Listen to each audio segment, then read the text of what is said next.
morning, church family. This is a good day. This is a good day. We've been working through Ecclesiastes this morning specifically. We're going to be checking out chapter 4, and it's going to bring us into chapter 5. And this has been somewhat of a difficult series. At least from my end, it's been kind of hard. I think on your end, there's been some tough things as well. As we chew through this, we run into this guy, this author. So this is, I go to the ropes about this, but this is King Solomon. He's writing and he calls himself the preacher, the teacher. He's argumentative. Not only that, he's smart. He's keen.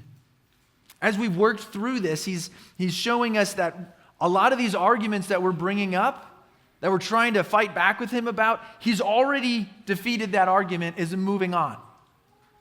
It's been this kind of catch-up game for us. Now, there's a way that he's doing that. As we've looked at this book, we've seen that he's showing us how when you take a bad philosophy, when you take a bad look at life, and you try to bring it all the way out to its final conclusion, it crashes and burns. So he's modeling this for us. He's saying, so go ahead and try that out. Yeah, let's see. You bring this forward. You bring this bad philosophy here. You think that this will bring you life. You think this will bring you happiness. You think this will bring you purpose and worth and value. Let's see how that goes. And he shows us. And unfortunately for many of us, these things that we've leaned on and said, no, I'll find fulfillment here. No, I'll lean into this. No, this will be good. He shows us they are meaningless. They're empty. In fact, when we pull God out from the center of our life, whatever we try to place there instead fails us. Now, as an argumentative guy, he's going to place us in a position where we just lose. You know what it's like to just lose an argument? I'm not saying like you get to the point and you guys, okay, we're going to compromise on this. I'm saying you're just wrong. You ever been found out like that? Right? To give you a personal example, in marriage, sometimes, there's arguments, and I wanted to give from a personal perspective of what it would be like to lose an argument 100%. So I asked my wife, and she's got a lot of experience in it. And she reminded me that we don't argue because our marriage is perfect. And I was like, that's right. So I don't have any examples for you. That's not true. That's not true. We all have these examples. There's all been times where we've staked our claim. We said, this is 100% it.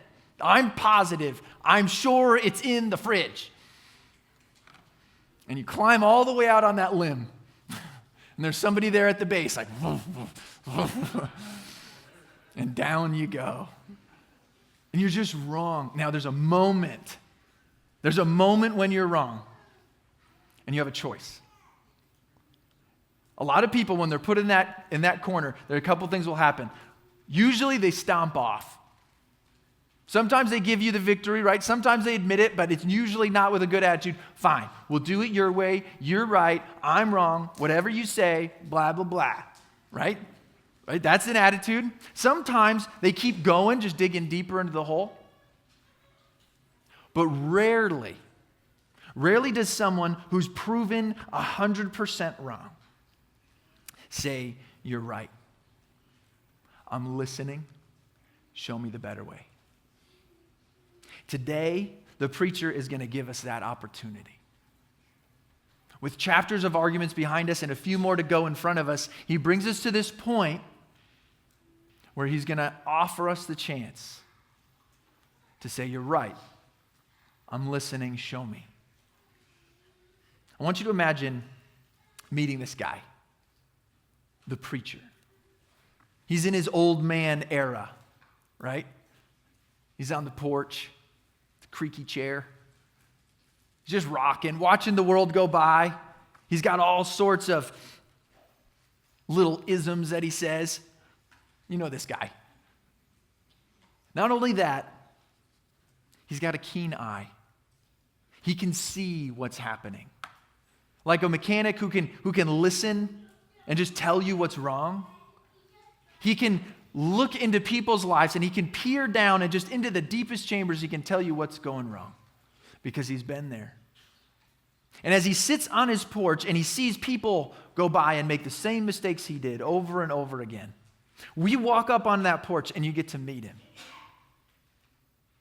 And sitting there, kind of honestly a bit bitter, he points across. And there down on the road, there's a young person picketing, just moved by injustice that they experience. And he recognizes this person has gone through real injustice, but this is what he has to say about them. Verse 1, again, I looked and I saw all the oppression that was taking place under the sun. I saw the tears of the oppressed, and they have no comforter. Power was on the side of their oppressors, and they have no comforter. You know, you reflect on this for a second and you realize he is frustrated. Just like us, that the world has tragedy, that rights don't seem to be given, that wrongs don't seem to be corrected. It's this frustrating, heartbreaking, tragic experience, but it's an exhausting reality. And he presses in a little further. He says, it's not just actually the oppressed. It's not just the abused that I want justice for. I also would love to see the abusers rescued, right? Comforted in their wrongs, bringing them to a right place. And he says it doesn't really happen. We don't see this. Let's be honest. Many tragedies stay tragic. So he concludes, you know, what happens to that individual carrying that around? He says, well, carrying the weight of these unavenged injustices will crush a soul. Listen to his conclusion, verse 2. And I declared that the dead who had already died are happier than the living who are still alive. But the better than both is the one who's never been born, who's not seen the evil that's done under the sun. Tough. That one's hard. That one was hard. Now, it would be easy for us to sort of gloss this one over. Some of us are a little tempted right now to do that. We're not gonna. This stuff is hard, but I think it's important. See, we don't avoid hard truths. They're there for a reason. Even though it would seem easier, I think this is on purpose. I think God has brought you to this passage in this place today on purpose. I think all of us are here on purpose because some of us have wrestled with this darkness. That it would be better if this wasn't here at all. The preacher forces the question, have those who hurt you been allowed to define you? Are you just waiting around as if being vindicated will make all these things right?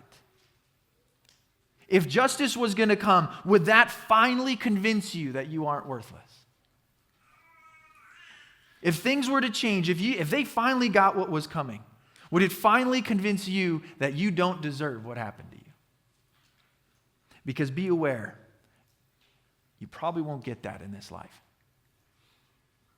Here's this preacher looking out and saying, if you're waiting for all the cards to fall, all the things to get in order so you finally feel justified in what has happened to you, few people get to see that kind of justice in this life. So the preacher leans back, his creaky chair. Old people's chairs always creak. He points to a young woman getting in her car, rushing off to work. And he says, and I saw all toil and all achievement spring from one person's envy of another. This too is meaningless, a chasing after the wind. Fools fold their hands and ruin themselves. Better is one handful with tranquility than two handfuls with toil and chasing after the wind. See, this sense of achievement, I'm going to go do it. I'm going to go get it. I'm going to make it mine. I'm going to be better. He says, honestly, if you look carefully at this, so much of what we do put forward has an envious base. It's this desire that we're not really supposed to have for something that we shouldn't have. This envious thing. Maybe it's against the Joneses. Maybe it's just against yourself from last year. Maybe it's against the average. But this drive to just be better for the sake of being better yields nothing. The preacher says it's not going to work. But you do have to work. He says, yeah, look, the good-for-nothings are going to ruin their own life in laziness. That's true. But if you think that the opposite is 100% true, you're wrong. He says, just because you try to stuff your hands full of stuff, he says it's better to be content with just this little than stressed out with all that lot. It won't do what you're asking. It won't get you where you want to go. And so the old man points down, the preacher, he points down, he sees another guy raking leaves in his yard. And he tells this about him. He says, again, I saw something meaningless under the sun. There was a man all alone. He had neither son nor brother. There was no end to his toil, yet his eyes were not content with his wealth. For whom am I toiling? He asked. And why am I depriving myself of enjoyment?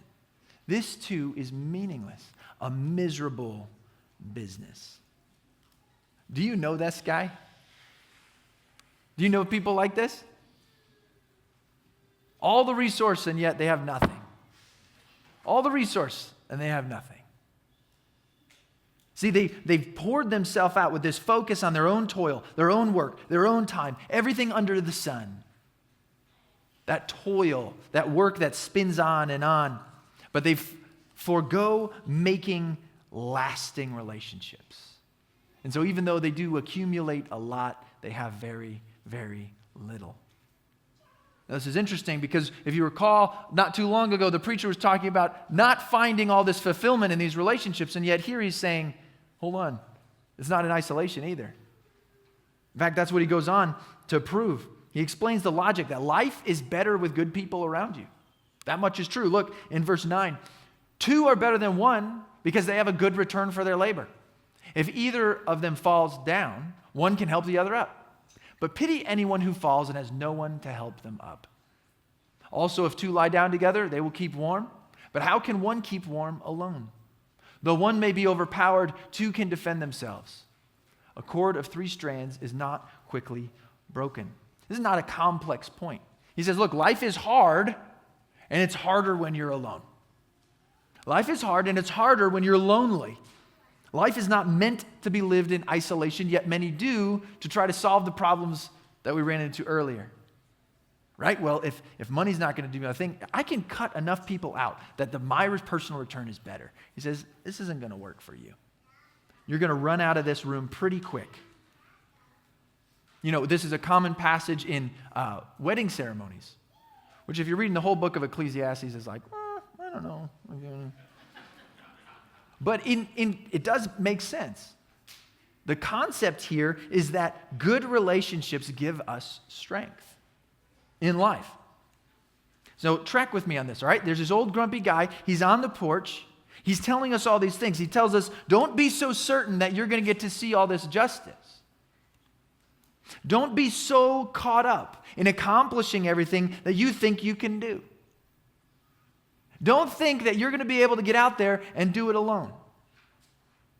And then he says, don't think that you're going to be the one that breaks the rule. Don't think that you're going to be the exception to these things. That's where he takes us. This little story here in 13. He says, a poor but wise youth is better than an old and foolish king who no longer knows how to receive advice. For he came out of prison to become king, even though he had been born poor in what would become his kingdom. I considered all who lived, who walk under the sun, as well as the successor who would arise in his place. There is no end to all the people, nor to the past generations, yet future generations will not rejoice in him. Preacher, a little story here. He says, look, you have this old guy, and he rose up from the ashes to become this king. And it was because he was wise, but then he dropped that off. And so then you have this young upstart. But this guy's wise. And so if you left the story there, you would think it'd be like, so be like this guy, and you can do anything you wish. You can change the world. But he doesn't go that way. It doesn't turn into like, set your sights on the stars and blah. It doesn't go there. He says, look, this old guy gets off-put by the young guy who was more wise. And then guess what? That guy's going to come along, and then there's going to be a successor to him. In fact, the successor to him, people aren't even going to like him. So at the end of the day, you zoom out far enough, it didn't matter. It didn't matter. This is also meaningless and like chasing the wind. It's like chasing the wind. It's like you're not going to get there. Even if you did, you wouldn't know it. And it wouldn't matter. You think that you're going to be able to gain enough influence to sort of change this, to make you the exception to all the rules that everyone else lives by? You won't.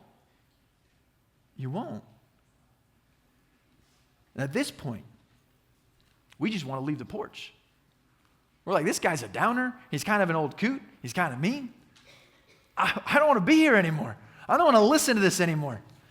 Not only that, I think we have a bad attitude because if we're honest, he's beaten all of our arguments. I said, no, I'm smart enough. He said, no, you're not.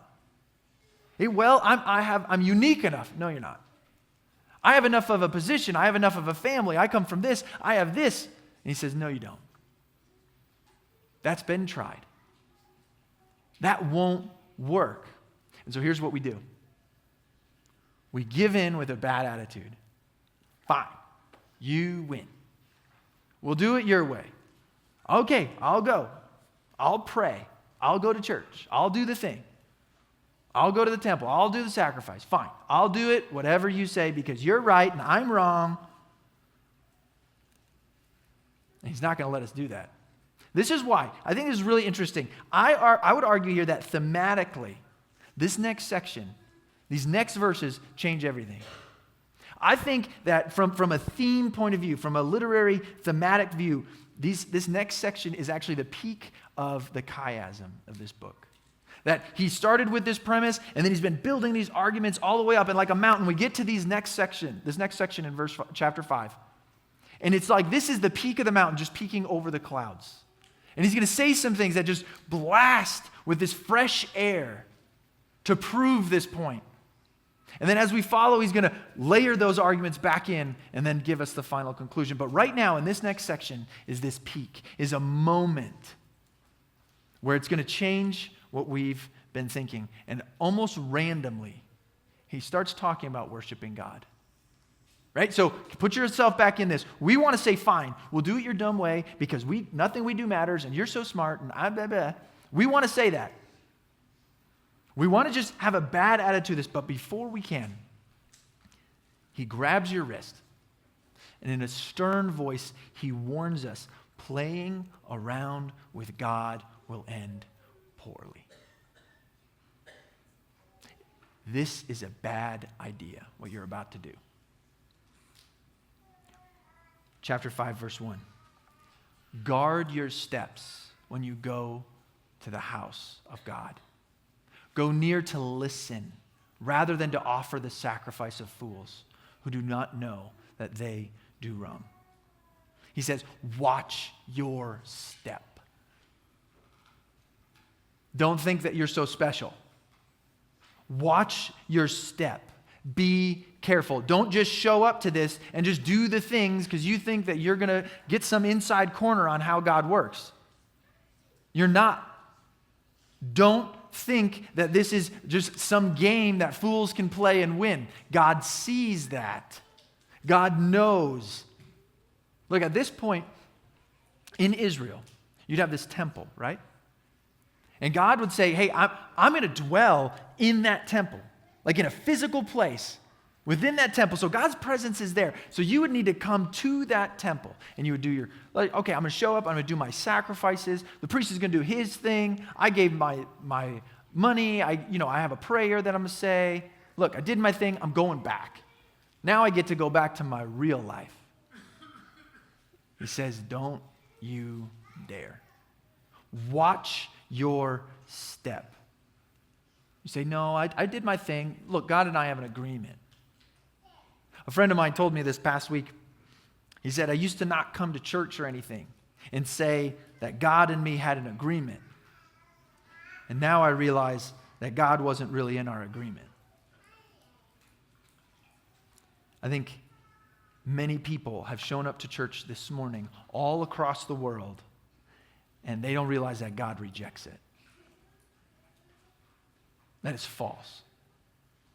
That it's a poor heart. That it's not in faith. It's not real. And this preacher, with a tight grip on your wrist, says, watch your step. You be careful. Not only that, he says, watch your mouth. Verse 2, do not be quick with your mouth. Do not be hasty in your heart to utter anything before God. God is in heaven and you are on earth, so let your words be few. A dream comes when there are many cares, and many words mark the speech of a fool.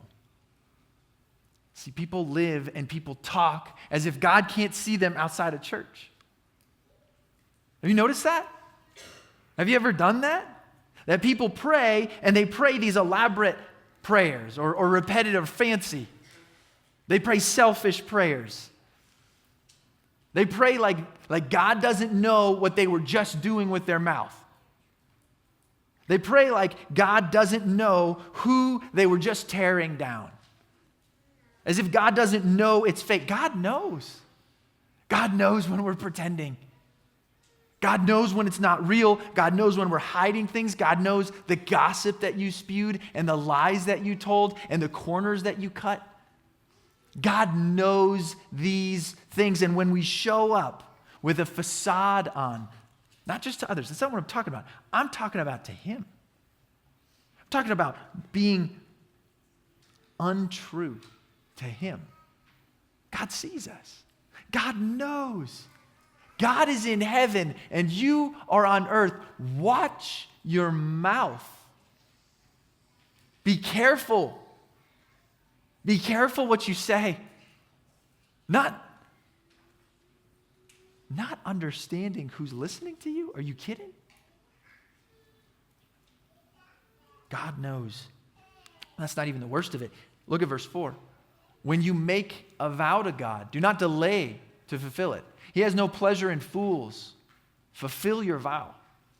It's better not to make a vow than to make one and not fulfill it. Do not let your mouth lead you into sin. And do not protest to the temple messenger, my vow was a mistake. Why should God be angry at what you say and destroy the work of your hands? So this is what happens. And it's a little different in this specific context, but similar thing happens. We sit here, we hear these hard truths, right? And some of us are like, we should have slept in, I get it. And then we feel convicted. And we're like, oh, that's me. That's me. I did that, and so this is what we do. All right, God, I promise. You ever done this? Yeah? I won't do it again. I'll do better. I'll be better. I'll make sure. God, I promise. God, I swear. God, on you, I swear. This is me. I'm gonna do it for real. I'm gonna be better. And then we don't. And we break this vow. The accountability, we don't live up to it. Time passes, the convictions cool, and we back out. He says, this wasn't real. You said the words because you felt the feeling, but you didn't have the faith. You didn't step into it in truth. And this is something that, like promising to God, you have to understand, when I promise something to God, especially when I promise in His realm, like I'm saying, God, based on you, I'm promising things. That's what it means to take the Lord's name in vain. That on God, these things will happen. And then they don't. Like in this culture, which is different than us, but to break your vow in the Jewish understanding was like unthinkable. Unthinkable.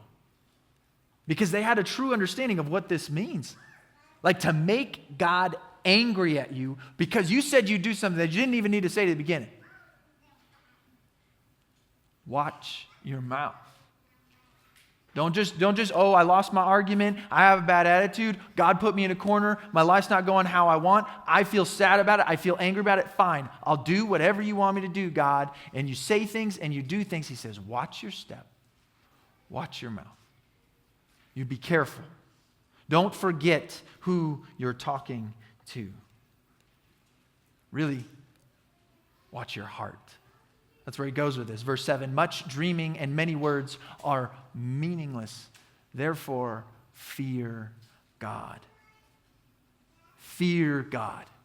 So you can try. You can play the part, right? You can put on the act. You can wear the mask. You can play the game. But God knows. God knows. He knows what's in your heart. He knows that you're protecting evil. He knows the areas you don't want to touch. He knows that there's parts of obedience that you're leaving out, even though you feel the conviction, but you're just putting the mask on. It's fine. I'll ignore it. You got to stop. We have got to stop. We have to stop pretending. We have got to stop doing this. Look, the best thing you can do, the best thing I can do is get a bigger picture of God. A better picture of God. Not because he's mean and scary, and that's going to force us, but listen, because he's good and scary. Because he's so good. Because he is dangerously good, right? A father who is so tender and precious to his children is also extremely dangerous and scary to those children's bullies. Does that make sense? Right? When you ever have your friend's dad mad at you? You're like, oh, I gotta go. This is scary. Dangerously good. There is a fear, there is a reverence, a respect, there's a weak need moment when we realize that the same God who created the universe is going to use his incalculable power to pursue and punish evil. That's an important moment. That's an important moment for our hearts. Thomas Watson was a 17th century Puritan. He's known for his deep writings on the holiness of God, in part.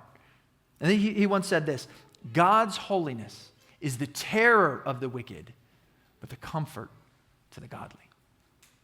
The terror of the wicked, but the comfort to the godly. So as we fear God's like white hot passion for purity, we begin to appreciate the magnitude of his precious grace. Like if you begin to understand how important this is, you begin to understand how much wrath could be poured out against sin because of how holy God is, then you begin to understand the mess that he saved you from. Does that make sense? That you understand them in equal measures in opposite directions. When I get the depth and the depravity of the mess God saved me from, that helps me really appreciate the love of God that would go to those lengths to save me from that. We need a dangerously good God to rescue us from an evil world and deliver us to a life of meaning. That's what we need. So let me give you some good news this morning, church. God can and will save those who cry out to him. Amen? God can and will save those who cry out to him. God has made a way for every single one of us to move from distant, from cold, from enemy, from guilt, from shame, to friend, to forgiven, to freedom, to refreshed, to restored, to accepted. That's some good news. That is some good news.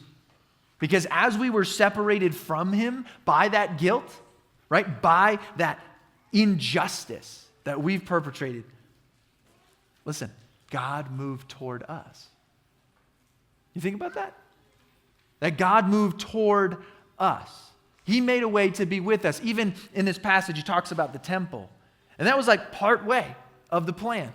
God says, I'm going to put a temple there. And now look, I'm closer to you. God's presence among his people, kind of. It's just in the one spot. And I can't really fully get there, though. I'm not allowed in. And even if I got as close as I could, there would still be this curtain that would separate me. Like, God's on that side, I'm on this side. I can't get close to him. I would die. I don't have the holiness to allow me to get through that curtain. I couldn't get in there. I couldn't be with him. Sure, we could temporarily do this thing. I can offer these sacrifices, and this is going to work for a bit, but it doesn't bring me close. And then Jesus came. And see what Jesus did, because he was the Son of God, because he was the perfect sacrifice, the sinless one, the one substitute, our substitute, that he gave his life, that he would die in my place. And this is what happened at the moment when he died. This is what happened. It says, with a loud cry, Jesus breathed his last. The curtain of the temple was torn in two from top to bottom. And when the centurion, it's the Roman guard, who stood there in front of Jesus, saw how he died, he said, surely this man was the Son of God. That curtain, 4 inches thick, 60 feet tall, ripped from top to bottom. Access to God for me. Access to God for you. And it's not because I was holy enough to get through it. It was because Jesus gave his holiness to me. That's what we believe in the gospel. That the faith we have is that I trust that the holiness of God through his Son is being given to me. I didn't earn it. This is a gift. Now, pay attention here. Let's pull this all the way back. This sort of changes what the preacher was saying, doesn't it? Because the preacher warned us, watch your step when you go to the temple. But here we see, looking back, the temple has sort of been replaced now. The temple was ripped open, and it says that God's Spirit was poured out on his people. In fact, the New Testament calls God's people the house of God. So think about this for a second. If it's not one location that you need to go to and be careful where you watch your step, where do you need to watch your step now? Because this morning you've heard the word of God preached among the people of God. And that comes with a warning, don't ignore God. Watch your step. Watch your mouth. Watch your heart. We bring this sin with us, and he meets us instead with an invitation. This is your invitation. This is out of Acts 3 into this sermon that's being preached. It says this towards the end. He says, therefore repent and turn to God so that your sins may be wiped out, that times of refreshing may come from the Lord, and that he may send your appointed Messiah, Jesus. Stop with your half-hearted faith. Stop playing the games. Stop showing up thinking, I can check this box and I can do this little bit and fine, I'll do it your way so I get away with morality. I'll get away. I won't be found out. Stop. God knows. And this true life, this true refreshment, this soul-breathing life, that's kind of what this word means. If you take the individual parts, it's like the soul breath. That begins by having your sins wiped off your record. Can you imagine? To be free, to know forgiveness, to turn against every other exhausting, unfulfilling, frustrating, empty, meaningless thing that you've been chasing and finding out. That's a counterfeit of what I've truly been trying to find in Jesus. To understand that when I fear God because he's so good and he welcomes me in, instead of these fake words and the false, foolish faith this morning, pray earnestly.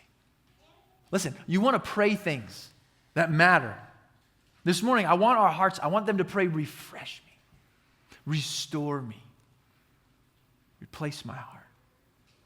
Can you pray that with earnestness? Can you pray that with faith? Can you call out to God right now from your heart and you say, God, refresh me. God, restore all this brokenness.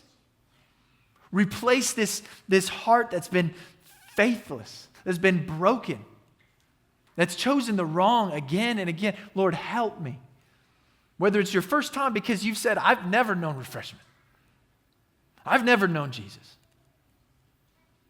Or if you're like me, and this week, you know you need to be refreshed.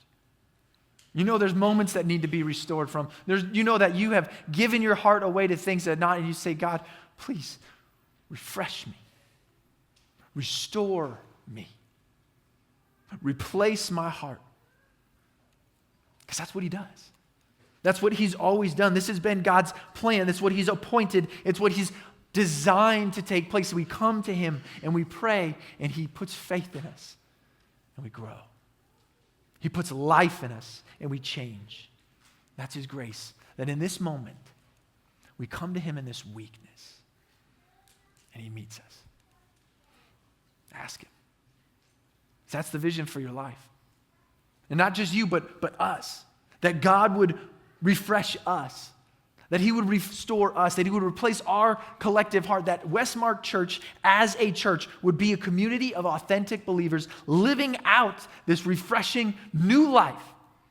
And people would interact with that, and they would be changed because they'd say, everything I found is actually meaningless. And I've argued for it, and I've played it up, and I've tried to defend it, but in my heart I know it's nothing. And they see the gospel at work. That's why we do all these things. You want to know something I'm proud of? We bought a cotton candy machine. I don't care about cotton candy. Why are we doing this stuff?